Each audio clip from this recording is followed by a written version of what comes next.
BRS తో 10 ఏళ్లు కలిసున్న మోదీ ఇప్పుడు తమపై విచిత్రమైన ఆరోపణలు చేస్తున్నారంటూ మండిపడ్డారు మంత్రి ఉత్తమ్ కుమార్ రెడ్డి. వేల కోట్లు లోన్స్ ఇప్పించి ఇప్పుడు కాళేశ్వరంలో అవినీతి జరిగిందనటంలో అర్థం లేదన్నారు. కేంద్రంలో అధికారంలో ఉన్న బీజేపీ బీఆర్ఎస్ అవినీతిపై ఎందుకు చర్యలు తీసుకోలేదో చెప్పాలన్నారు. కాంగ్రెస్ ప్రభుత్వం బురద చల్లటానికే తప్ప మోదీ వ్యాఖ్యల్లో మరో ఉద్దేశం లేదన్నారు మంత్రి ఉత్తమ్.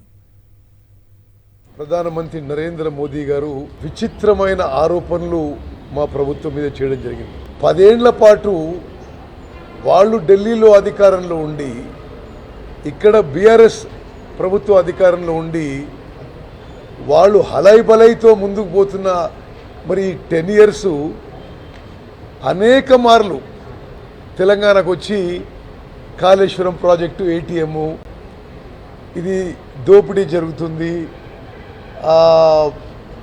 చాలా భారీ స్థాయిలో అవినీతి జరుగుతుందని చెప్పి అసలు ఏనాడు ఏ చర్య తీసుకోకుండా వచ్చి మళ్ళీ ఎలక్షన్స్లో మా మీద కూడా అవినీతి ఆరోపణలు చేయడం చాలా విచిత్రంగా ఉంది. అసలు ప్రాజెక్టు సరిగా అప్రైజ్ చేయకుండా మీరు వాళ్ళకి అమౌంట్ ఇచ్చి అవినీతి ఆస్కారం చేసి మీరు మా మీద ఆరోపణలు చేయడం ఇది నేను పూర్తిగా అభ్యంతరకరం, ఖండిస్తున్నాం, వాస్తవం లేని విషయాలు.